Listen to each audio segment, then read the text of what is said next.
ቶሎይልኩም እዞም ባህርታት እዚኣቶም ወግዱ لما أنتي ندق أنستيون ندق تبعتيون بحدا بود صوتا غيره كواقعكم يه باقو كنقيروم كنستخاخلوم زغبونا بحرتات بزي مفلاطنا ወይ ድማ እቶም ክንወግዶም ዝግበአና ነገራት ኣብ ጊዜና ብዘይ ምውጋድና ብዙሓት ሰባት ህይወትና ይመዛባዕዩ ብዙሓት ሰባት ድማ ንድሕሪት እንተርፊና ሓደ ሰባት ክልወጡ እንዳኻሉ ባዕሎም ኣፕዴት ክገብሩ ድሌት ስለ ዘይብሎም ናይ ገዛእ ባዕሎም ባህርን ጸባይን ሓኒቑ ይቀትሎም እዩ ምስ ሰባት ኣይረዳድኡ ባዕሎም ኣፕዴት ይገብሩ ኣየንብቡ ኣይልወጡ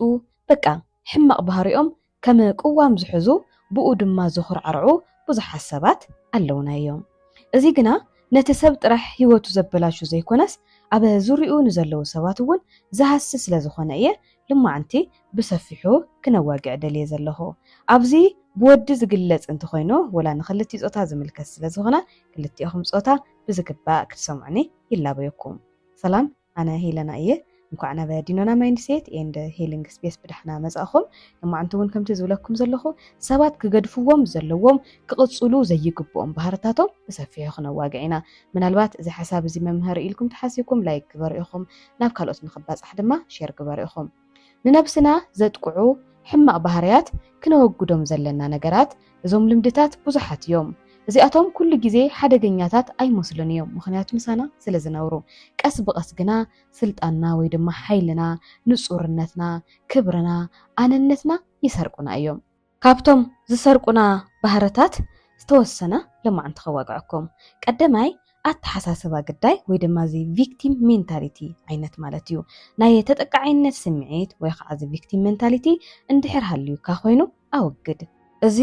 ኣብ ብዙሓት ዘሎ ባህሪ እዩ ኣነ እውን ነይርኒ እዩ ቀስ ብቐስ የወጊደዮ ምስትሕዚ ዘለኒ ርግኣት ሰላምን ዕረፍትን ከወዳድሮ ከለኹ ብጣዕሚ እዩ ዝፈላለ በቃ ኣነ የዋህየ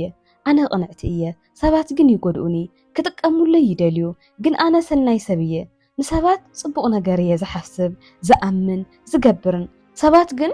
ብተቓራኒ ይጎድኡኒ ቅንዕናይ ተጠቒሞም ድማ ይብድሉኒ ዳበልኩ በይኒ ይሳቐ ነይረ ቀደም ጥንካረይ ቅንዕናይ የውሃተይ ናተይ ምዃኑ ኣይፈልጥን ነይረ ማለተይ ኣነ ቅንዕቲ ይኹን ዘይቅንዕቲ ሕማቕ ሰብ ይኹን ጽቡቕ ሰብ ገለ ሰብ ከምዚ ምልክቶ ሎሚ እየ ተረድኤ ምንም ዘምጽኡለይ ለውጥ እውን የብሉን ንሰባት ተደጋጋሚ ከም ዝጉዳእ ክናገር ኣይነበረንን ለካ ኢለ ሎም ኣስተውዒለ ኣለኹ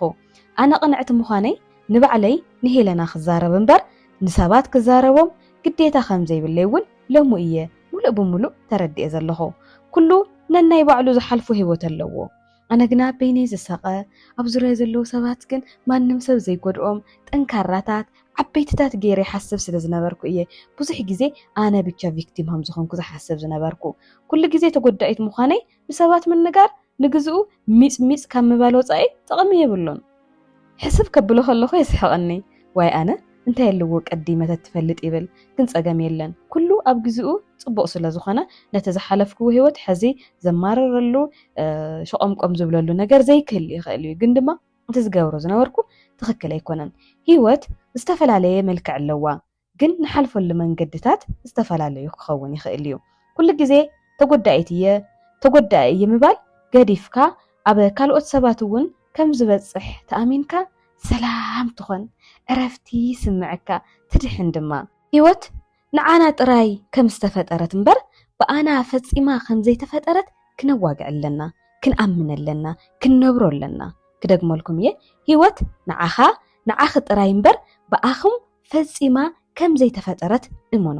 ህይወት ክንነብራ ኢና ተጸዊዕና እምበር ኣንሕና ኣይኮናን ፈጢርናያ ስለዚ ኣንሕና ኣብ ልንፈቕዶ ክንነብሮ እንደልዩ ህይወታት ወላ ንሃልየ ኣንሕና ካብ ዘይንፈልጦ ነገራት ብዙሓት ኣብ ርእስና ተጻዒኖም ብዙሓት ኣብ ርእስና ናተኸመሩውን ብዙሕ ነገራት ክንሓልፍ ንኽእል ኢና ስለዚ ህይወት ኣንሕና ይፈጥርናያን ነቲ ተፈጢርናሎ ዘለና ክንነብር ምእንታን ግን እቲ ኢንቫይሮንመንትና ብደንቢ ጌርና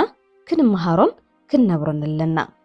ዕብየት ከይደለኻ ተመሳሳሊ ዛንታ ቃንዛ ምድጋም ኣይድልን ዕበ ንስኻ ስቃይኻ ኣይትኸምስዕዮ ንቕድሚት ረአ ሓላፍነት ኣብ ክንዲ ምውሳድ ክድሕን ምጽባይ ሕሉፍ ስንባደ ወይ ድማ ዘይትራማ ከም መንነትካ ምጥቃም ቃንዛ ናይ ብሓቂ እዩ እወ ሪል እዩ ዘይሳቀ የለን ዲግሪ እዩ ዝክፈላለ ዝኽእል ሓይሊ ዘይብሉ ወይ ድማ ፓወርለስ ኮይንካ ምጽናሕ ግን ምርጫኻ እዩ ስለዚ ሰባት ኣብ ህይወት ብዙሕ ዓይነት ነገራት ክንሓልፍ ንኽእል ኢና ብቆልዑና ንሓልፎም ትራውማታት ኣለውና ኣነ እውን ክሓልፎም እየ ኢለ ዘይሓስቦም ብዙሓት ትራውማታት ነይሮምኒ ሕዚ ግን ድሒነ እየ ቅድሚ ዝተወሰነ ግዜ ግን ኩሉ ሰብ ዝጎድአኒ ኩሉ ሰብ ንዓይ ዝጥቀመለይ ኩሉ ሰብ ብሕማቕ ዝርእየኒ ምናምን ገይረ ይሓስብ በቃ ኣነ ዝኾነት ተጎዳኢት ኣነ ኩሉ ሰብ ዝጸልኣ ኣነ ኩሉ ሰብ ዝብድላ ኣነ ኩሉ ሰብ ዝጥቀመላ ዓይነት ሰብ ገይረ እዛ ሄለን ትበሃል ማንነት ፈጢረያ እየ ነይራ ሕዚ ግን ቀታቲለያ ኣብ ካሊእ ዓለም እየ ዘለኹና ስለዚ በቲ ዝሓለፍኩሞ መገዲ በቲ ዝሓለፍኩሞ ህይወታት ብኡ መንነትኩም ክትፈጥርዎ ኣይግብአኩምን ማለት እዩ ካልኣይ እውን ነብሰ ምድንጋጽ ወይ ድማ ንባዕልኻ ምድንጋጽ ብቐጻሊ ንነብስኹም ኣይተደንግጽዋ ስቃይኩም ምስ ካልኦት ሰባት ኣይተወዳድርዎ ኣብ ክንዲ ንባዕልኹም ትግስጹ ኣብ ክንዲ እቲ ዝሓልፍዎ ዘለኹም እቲ ዝኸውን ዘሎ ነገር ንባዕልኹም ናገሰጽኩም ክንዲ ትመሃሩሉ ክንዲማ ድንጋጸት ጽቦይ ሰባት ኣለኹም ርህራሄ ምስ ድኻም ኣይተደናገርዎ ንርእስኹም ምድንጋጽ ዘጽናዕንዑ ኮይኑ ንግዚኡ ክስምዐኩም ይኽእል እዩ ንናሃረ ግን ይቐትሎ እዩ ልዕሊ ዓቐን ምቅላስ ደወብሉ ገለ ነገር ክገጥመኩም ከለ ከዓ ዓለም ትግልበጥ ኣይተምስልዋ እዚ ናይዞም ደካማታት ሰባት እዩ ሓደ ሰባት ኣብ ዙርዮም ዘሎ ሰብ ህዘ ሰበይቶም ክኸውን ይኽእል ሰብኣየን ክኸውን ይኽእል ይብድልዎን እሞ ብድሕሪኡስ ዋይ ድሕሪ ህዚ ዶ ዓለም እኮ ወይ ድማ በቃ ኣሉስ ኢሉ በቃ ኣነ በዝወይ ሶሪ ሰይድስ ብጣዕሚ ለሰክፈኒ ሃሙ እዩ እና ለኾነ ሰብ በድልካሴ ኩሉ ሰብ ሃም ዝበድለካ ዓይነት ጌርካ ምሕሳብ እዚ ድሕረት እዩ ድሕረት ብቻ ዘይኮነ ናይ ዝበሰለ ሰብ ኣተሓሳስባ እውን ኣይኮነን ኣብ መብዛሕትእና ዘሎ ጉጉይ ባህሪ ግን እዚ እዩ ዋንስ ወይ ከዓ በተደጋጋሚ ብዙኾነ ሰብ ተጎዲእኻ ኢኻ ማለት ናይ ዓለም መጨረሻ እዩ ማለት ኣይኮነን ሓንቲ ጎዲኣትካ ብድሕሪኡ በቃ እንታይ ጥቕሚ ኣለዎ ገሌልካ ዓለምካ ዘይምፅባብ እሞ ብዙሓት ይጎድኡና እዮም ምናልባት ኣብ ዙርያና ዘለዉ ሰባት ብሙሉኦም ክበድሎምና ክኾኑ ይኽእሉ እዮም ግን ድማ ተዘለናሉ ኢንቫይሮንመንት ኢኸም እገይርዎ ጀስት ሙቭ ኦን ናብ ካሊእ ቦታ ቀይሩ ካብኣቶም ረሓቑ ወላ መፅሓፍ ቅዱስ እንታይ ድዩ ዝብል ካብቶም ዘሳደድኹም እኮ ህደም ኢሉ እዩ ተሃደም ኢኻ እኮ ተርሕቕ ኢኻ እኮ ዘለዓለም ናተሳቐኻ ንበር ዝበለካ ፈጣሪ ይኹን ማንም ሰብ የለን ስለዚ ትፀገምኩም ወይ ከዓ ተሓልፍዎ ነገር ናኹም ሳዕኹም በቃ ናይ ዓለም መጨረሻ ኣይተምስልዎ ስለዚ ሓደ ወዲ ወይ ዝተወሰኑ ጎዲኦም ክኾኑ ይኽእሉ እዮም ኩሉ በዳሊ ጌርካ ምሕሳብ ግን ተመሊሱ ዘቐትለካ ንዓኻ እዩ ምናልባት ተቐርብየ ሰብ ብዘይ ምፍላጥኪ ተቐርቦም ሰባት ብዘይ ምፍላጥካ ወይ ድማ ብዕድል ኮይኑ ንስራሕ ተመዲብካ ኸይድካ እውን ትኾን ትኽእል ኢኻ ኮታስ ብዝተፈላለየ መንገዲ ኣብ ዙርያና ዘለዉ ሰባት ክጎድኡና ይኽእሉ እዮም ስለዚ ሓደ ግዜ እውን መከራታትና ወይ ከዓ እናሓልፎም ችግራት በዓልና ነምፅኦም ብዙሓት ኢና ምስ መን ክንቀርበለና ምስ መን ክንኮነለና መን እዩ ንዓይ ጽቡቕ ዝሓስብ መን እዩ ምስ ናየተይ ኣተሓሳስባ ዝኸይድ ዝብል ሰብ ብዘይ ምፍላጥና ኣብ መከራ ናብ ችግር ንሓልፍ ብዙሓት ኢና ስለዚ ዓለም ናይ መጨረሻ ምሲልካ ምጭንናቕ ባዕልኻ ምፍራስን ምቕታሉን እዩ እሞ ዝሓለፈ ነገር ክትገድፍዎ ኣለኩም ንቕድሚት እውን ክትሪኡ ኣለኩም ሳልሳይ ከዓ ንኻልኦት ምውቃስ ንኹሉ ነገር ንወለድኻ ንመጻምትኻ ንሕብረተሰብ ወይ ድማ ንዕጫ ንዕድል ዝወቕሱ ሰባት ኣለዉ በቃ ዝኾነ ነገር ወላ ባዕሎም ወላ ፈጢሮምዎ ክኸውን ይኽእል እኮ ይትፀገም ግን ንኻልኦት ብምውቃስ ዝኾነ ኢሞሽናል ሪሊፍ ዝረኽቡ ሰባት ኣለዉ ብጣዕሚ እዮም ዘሕዝኑኻ ናይ ገዛእ ርእስኻ ምርጫታት ምምርማር ዘይምድላይ ኣብ ክንዲ ሓቂ ምዝራብን ምግባርን ንኢጎኻ ምሕላው ምውቃስ ግዝያዊ ዕረፍቲ ይህብ ይኸውን እዩ ግን ንቕድሚት ከይትኸድ ባዕልኻ ከይትርኢ ክገብረካ ዝኽእል ሓያል መፃወድያ እዩ እወ ሰባት ንወቕሰሎም ነገራት ክህሊ ከም ዝኽእል ዘንጊዕ ኣይኮነን ግን ብዙሓት ሰባት ግን ከምኡ ኣይኮነን በቃ እቲ ናቶም ኢጎ እቲ ሳቶም ዝደልይዎ ጥራሕ ስለ ዘይኮነሎም ስቑኢሎም ንሕብረተሰብ ይኹን ንወለዶም ይኹን ንግዛዕምዛዕ ናወቐሱ ዝነብሩ ሰባት ኣለውና እዚ ክስተኻኸል ዝግብኦ ነገር እዩ ራብዓይ ከዓ ንርእስኻ እውን ኣሉታዊ ዘረባ ምዝራብ ምስ ነብስኻ ብጭካነ ምዝራብ ኣይከኣልኩን እኹል ኣይኮንኩን ኩሉ ግዜ ዝፈሽል ዝሳኽዐለይ ነገር የለን ከምኡታት ዝመሳሰሉ ነገራት ንባዕልና ኣሉታዊ ነገራት እናነገርና ንባዕልና ንቐትል እውን ብዙሓት ሰባት ኢና ካብኡ እውን ሰባት ክፀርፉና ከለዉ ወይ ከዓ ዘይፀርፊ ካልኦት ሰባት እውን ኣብ ውሽጥኻ ምእታው እቲ ኣብ ውሽጥኻ እትፀወሮ ድምፂ መሕስኻ እዩ ዝኸውን ስለዚ ዝኾነ ሰባት እኳ ስለና ኔጌቲቭ ነገር ከዋግዑ ከለናስ በቃ ናኹም ሳዕና ኣብ ውሽጥና እቲና ንነብር መዓት ሰባት ኢና እግዚኣብሄርን ኣብዛ ጉዳይ እዚኣ እውን ኣነ ነይረላ እየ በቃ ሰባት ዝኾነ ነገር ይብሉኒ ሕድሕድ ኢቭን ዘይገበርክዎ ዘይወዓልክዎ ብሱር ናተይ ባህሪ ዘይኮነ ባይዘይ ብዙሕ ሰብ እንታይ ሓስብ እንታይ ይደሊ ካፍቶም ለርእዮም ኣክትታት ማንም ዝፈልጠኒ ሰብ የለን በቃ በተፈጥሮ እና ዓለ ህይወት ዝነብርና ኣበየናይ እየ ዘለኹ እንታይ እየ ገለታት ዝል ብዙሕ ግዜ ሰብ ኣይግጥመንን أنا يبعلي سوي رهوتي سلزنا بريونا سبات جن زجر مكم سبات جن زخوانا نجر تناجرمني even زي جوركو وزي وعلكو وانا عايزي ملكة نجر نجرمنس أوشت أي أتيس تنجر سو أنا هم زخونكو جير زوخي لنا زيك إنه أقول لك جزينيرة بتعمي الحزن نيرنا سلزي كل أسبات ونزخنا نجر زي جوركم ويخون even ولا جيركم هو كنا جرهم كله بقى أنا أستخاخي ليه كاستخاخي لكم وعلهم تناجرهم بقى أي كإلن كل جزء سبيشل كل سبي زجود أني كل سبي تسأل أني الساخ علي نجر اللي قلتنا علنا نبعلنا أي نوكس إجزابيرن أي نوكس نبعلنا حماق نجر أي نجره بعلنا لكل بعلنا خنحكم كون خلينا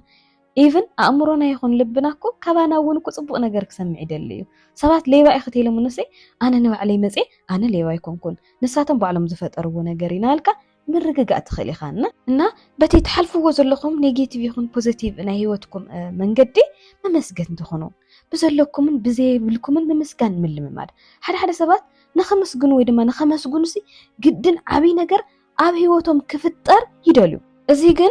فتصوم تعنا زلوا نجر هيكونن بنشتي زمسجن بعبي ون مسجن زغل عين السبيو إذا بهرز زلكم سبات ما تجمع حجوسات كوينكم كتقصوا لا يدخلونا بهيوت مخنياتو ناي سبات دليتن منيتن زود يكونن انليميتد زخونه دليتات يزلنا تمسجن كلخا حقوس يخا تخون نسلنا عخا يزطق مكان ما نمون يكونن سلاذ بزلكم نجا تمسكن مبالك قالوا نوشتخم بقى نابراي اخلن ايو حز زلخو خونتات من الوقت تحت زبل خون يخلي ناغا كو صبق خون يخلينا ولكم بنشتي نجر بمسجان تلمامدو ازي ون عايز يطقمن نجريو نغو بسلام من قحكم كاس كتمسكنكم بصح مخنيات اللويو أبكم زلو زين قحو تحاريدهم زحدرو ناتيعهم زحدر بصح نجر كو يزلو سلازي تمسكن بلو كاو هيوتكم ناي مسغانا خويني يزقصل كاو اون كم متن لعلي ننبسخم تجلصوا سباتون لهم بقى أنا كو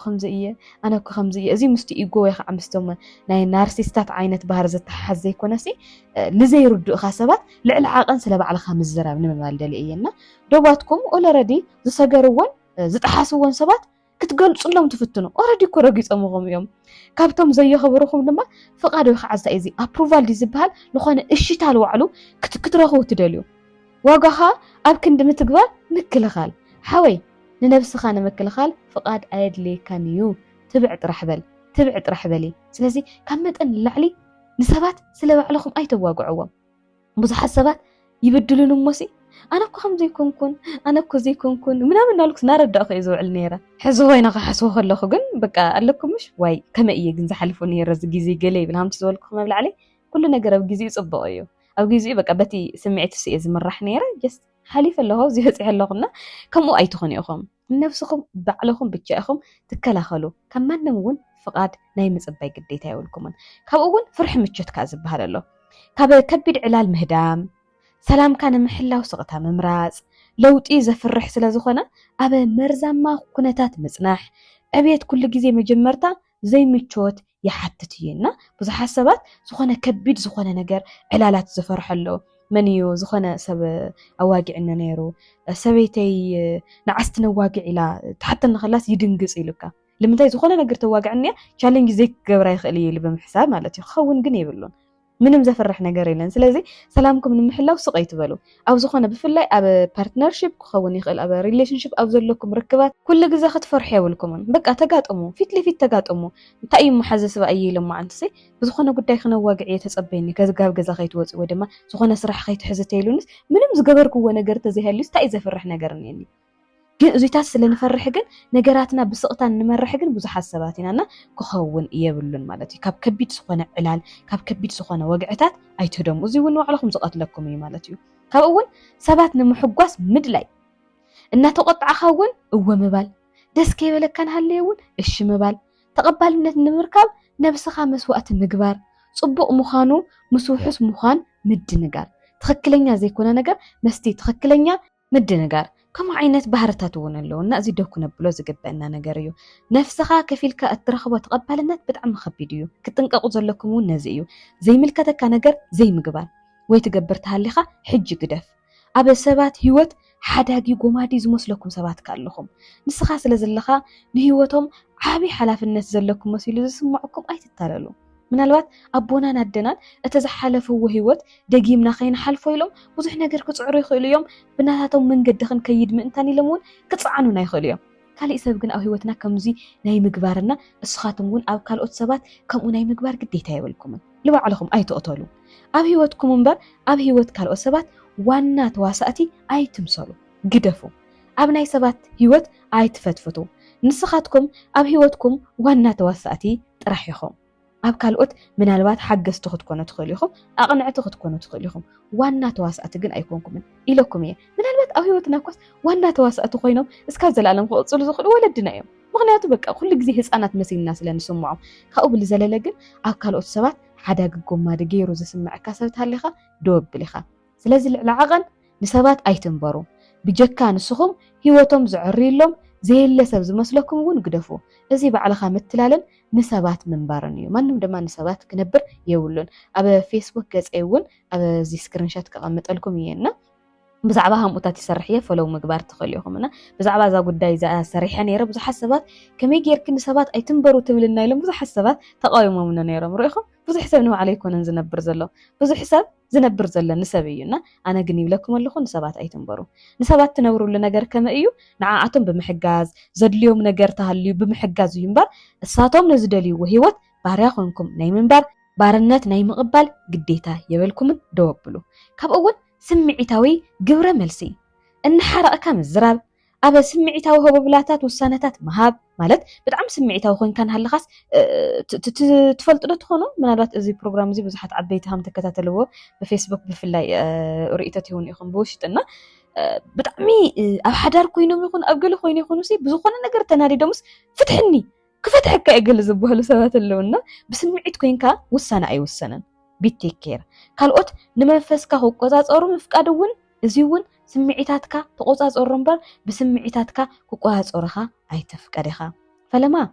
ኣነ ኣብዚ ነገር እዚ ክብለኩም ዝደሊ ነገር ትዕግስቲ ሃሊኹም። ሓደ ግዜ ሰባት ብተፈጥሮ ትዕግስቲ የብለይን እናበሉ ዝኾነ ገጢምዎም ንዘርእይዎ ባህሪ ግደፉ ኣስተኻኽሉ ክበሃሉ ከለዉ እምቢ ይብሉ እዮም፣ ወይ ድማ ብዙ መልክዕ እዚ ይምልሱና እዮም። ሰብ ክፍጠር ከሎ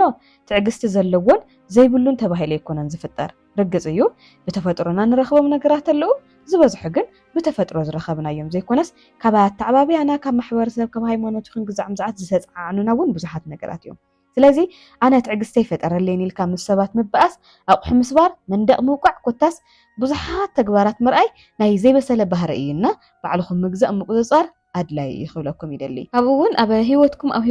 ህይወትኪ ዝፍጠር ነገር ኩሉ እውን ንምንታይ ኢልኩም ምሕታት እውን ተለማመዱ። ዘይተፀበኽምዎ ነገር ክገጥመኩም ከሎ እውን እንታይ እዩ ኢልኩም ሕተቱ። ግድን ዓብይ ነገር ገጢምኩም ዘይኮነስ ንቐፃሊ ንባዕሉ ዝኾነ ነገር ክጋጥም ከሎ ንምንታይ ግን እዚ ነገር እዚ ክገጥመኒ ይኽእል እዩ፣ ብምንታይ መልክዕ ክገጥመኒ ይኽእል፣ እንትሰርሕዎን እንትሓልፍዎን ህይወት ንምንታይ እናበልኩም ሕተቱ ኢኹም። ፅቡቅ ይኹን ሕማቕ እንትገጥመካ ንምንታይ ይበል። ሰብ ዝቐርበኒ ዘሎ ንምንታይ እዩ? ንምንታይ እዩ ሰብ ዝጎድአኒ ዘሎ? ንምንታይ እዩ ኣነ ከሰባት ክዛረብ ከለኹ ዘይሰምዑኒ? ኮታስ ኣብ ህይወትኩም ንዘለኩም ነገር ኩሉ ንምንታይ ናበልኩም ሕተቱ እምበር ገለ ነገር ብዝገጠመኩም ወይ ከዓ ብዝገጠመካ ትኹም ሸሽ እንተኮይንካ ንምንታይ ዝገጥሙኒ ኢልካ እንድሕር ዘይተሓትት ኮይንካ ግን ስጋኻን መንፈስካን እዩ ዘዕነወካን ዝቐትለካን እሞ ስለዚ ብዙ ነገር እዚ ክትመሃሩ ኣለኩም። ንምንታይ ናበልኩም ክትሓቱ ከለኹም ኣብ ዝኾነ ሰዓት ከቢድ ነገር ክመፀኩም ከሎ ንባዕሉ ንምንታይ ኢልኩም ሓቲትኩም ላፍቱ መልሲ ኢኹም ትኸዱና። ንምንታይ ኢልኩም ምሕታት እውን ተለማመዱ ኢኹም። ካብኡ እውን ዶብ ዘይምህላው ዘይምኽባር ብተደጋጋሚ ምፅዋር ማለት ዘይምኽባር ማለት ዲስሪስፔክት ዝገብሩኹም ሰባት ወይ ድማ ዶብኩም ርሕቐትኩም ሓሊኹም ንኸይትነብሩ ዝገብሩኹም ሰባት ተፃዊርካ ምንባር እውን ኣሎ። እዚ እውን ክተወግድዎ ኣለኩም። በደል ንርእስኻ ምኽባር ክስዕሮ ምፍቃድ፣ ህውከት ንዘምፅኡ ሰባት ተበፃሕነት መሃብ በካስ ኢሎም ህይወትካስ ብዘይካ ህውከት ብዘይካ ድኻም ብዘይካ ሓዘን ምንም ጥቕሚ ዘይብሎም ሰባት ስቑና ንዕኦም ብቻ ኮይና ንነብር ሰባት ኣለና። ርሕቐት ወይ ድማ ዶብ ምግባር ጭካነ ኣይኮነን ብልሒ እዩ። ካብኡ እውን ስቃይኩም እውን ሮማንቲሳይዝ ዝትገብሩ ሰባት እውን ኣለኹም ብሩኻት። ቃንዛ ምእማን ወርዚ ወኻዕ ዝነብሉ ክገብረካ ይኸውን ይኽእል እዩ። ሓይልኻ ንምርግጋፅ ወይ ንምርኣይ ግን ኣብ ጎዳኢ ኩነታት ምፅናሕ ግን ትኽክል ኣይኮነን። ካብኡ እውን ትምክሕቲ ደወብል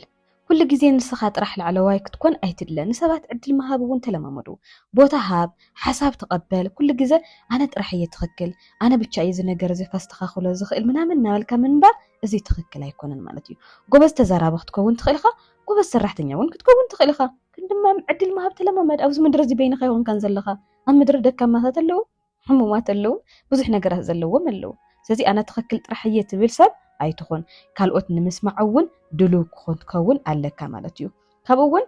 سبات موتيفيت خجور خامس أبايون دوابل بقى تخت صرحة زي ده خيو نجر صرح سبات كل كم زي كبر قلت هتناولو موتيفيت خجور خاجن أي تتصبيخة كابون بدن بيكن حزاز لنا أبز حلفة منبر دوبل ناي قدم جيجاتاتكا داغمي منبر دوبلي بتزغدكم ننبسخم مقراص ወይ ድማ መንነትኩም ብኡክሬት ምግባር دوبلو ንቅድሚት ምኻድም በይ ሕሉፍ ታሪኽካ ክገልጸካ ይክልን ኣይ ኣስረካን ይውን ስለዚ ቀንዲ ሓቂ ዝኾነን ሓላፍነትካ ንጹርነትካ ርእሰ ምኽባርካ ወይ ከዓ ስነ ስርዓትካ ዘዳኽም ነገር ፈውሲ ኣይኮነን ሞ ካብኦም ረሓቕ ብዝሕታ ለመንቅስቓስ ንነብስኻ ሙጉዳእ ስለ ዝኾነ ማለት እዩ ስለዚ በርትዑ ትብዑ ንስኸሙነትኩም ወይ ድማ ከተወግድዎም ዝግብአኩም ባህርታት ኣብዞም ነገራት እዚኦም እንተዳ ረኺብኩም ኮይንኩም መሊስኩም ኣይትግበርዎ ኢኹም ኣብ ዘለኹም ወክሎ ሰላም ንዓኹም ይኹን ሓቢርኩም ፅንሕኹ ኣነ ሄለን ሃፍቲ እየ ቀጻለ ድማ ብኻልእ ፕሮግራም ክሳብ ንራኸብ ሰላም ንዓኹም ይኹን